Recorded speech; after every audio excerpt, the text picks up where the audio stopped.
उमेश जबलपुरी का निबंध संग्रह एपिसोड 3 गंगा की आत्मकथा पल्लव की आवाज में। मैं आपकी पतित पावनी गंगा बहुत दुखी हूं। मेरा अमृतमय पानी प्रदूषित होकर विषाक्त हो गया है। वह पीने लायक भी नहीं रह गया है। मुझ में जो औषधि कारक गुण था वो धीरे धीरे खत्म होता जा रहा है। मैं बीमारियों का घर बन गई हूं। मेरे पानी के सेवन से अनेक लोगों को हानि पहुंच सकती है।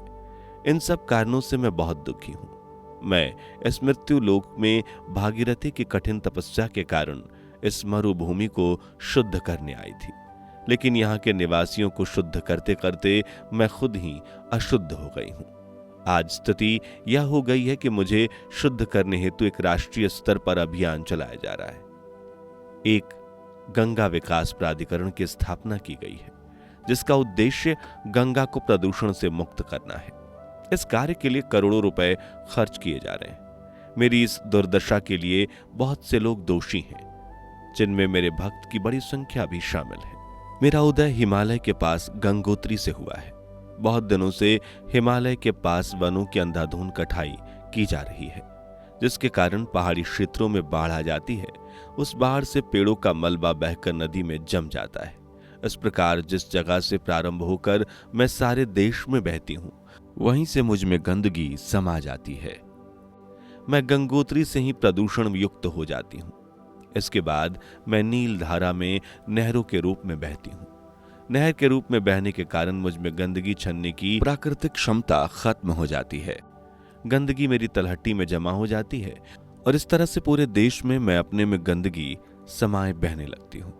मैं अनेक नगरों में बहती हूँ। मेरे तट पर लगभग 114 शहर बसे हुए हैं, जिनमें 48 प्रथम श्रेणी के तथा 66 द्वितीय श्रेणी के नगर हैं।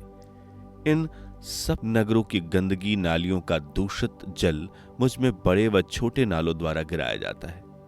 आपको मेरी दुर्दशा का अंदाजा इसी से हो जाएगा कि मुझ में गिरने वाली नदी नालों की संख्या 16,000 हो गई है, जिसमें गंगोत्री से वाराणसी तक ही 1,611 नदी नालों की गंदगी ने मुझे प्रदूषित कर दिया है।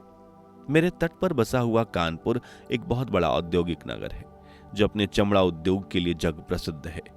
मुझ में लगभग 60 बड़े चर्म उद्योग कारखानों का कचरा आकर मिलता है।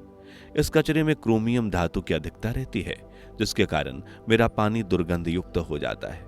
उसमें कैंसर तथा चर्म रोग के जीवाणु पनपने लगते हैं। मेरे पानी को तो कानपुर के चमड़ा उद्योग ने एकदम विषाक्त कर दिया है। आज मेरा यह हाल हो गया है कि जहां मैं पहले स्वास्थ्य लाभ पहुंचाती थी, आज वहीं हानिकारक सिद्ध हो रही हूं।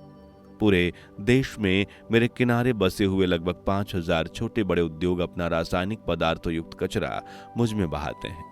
इन उद्योगों में मात्र 1966 के पास प्रदूषक नियंत्रण के संयंत्र है। बाकी सब उद्योग मुझे प्रदूषित कर रहे हैं। अपने पापों को धोने के लिए लाखों लोग रोज मुझ में स्नान करते हैं, मुझे भगवान की तरह पूजते हैं। इसके साथ ही मेरे किनारे पर मलमूत्र का त्याग करके मुझे दूषित भी करते हैं। और तो और मुझ में सारे शहर का मलयुक्त पानी भी बहा देते हैं।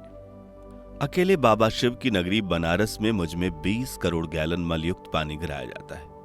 मेरे तट पर मनुष्य की लाशें जलाई जाती हैं। प्रतिवर्ष 30,000 लाशें मेरे किनारे पर जलाई जाती हैं या बहा दी जाती हैं। पहले मुझ में घड़ियाल, कछुए, मगरमच्छ, मछलियां आदि सारी गंदगियां चाट जाते थे, लेकिन जब से इनका सफाया कर दिया गया है, मैं अकेली रह गई हूं।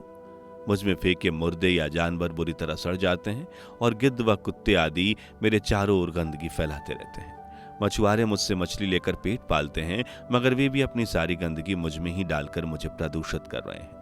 धोबी भी मुझ में अपना सारा मैल डाल जाते हैं। मुझ में 70,000 तीर्थयात्री प्रतिदिन अकेले बनारस में डुबकी लगाकर ना जाने क्या क्या बीमारियां छोड़ जाते हैं। मैं पाप धोने वाली गंगा अब गंदगी धोने वाली गंगा बन गई हूं। सारे देश के लोगों ने मुझे प्रदूषित कर रखा है।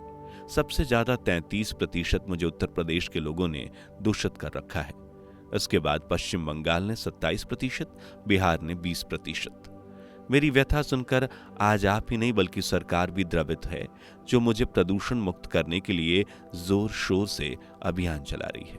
आप यह सोच रहे होंगे कि पवित्रता की देवी, पाप हरने वाली भारत की आत्मा गंगा खुद क्यों प्रदूषित हो गई, तो इसका सीधा सा कारण है लोग मुझ में पाप धोने की बजाय अपनी गंदगी धोने लगे हैं।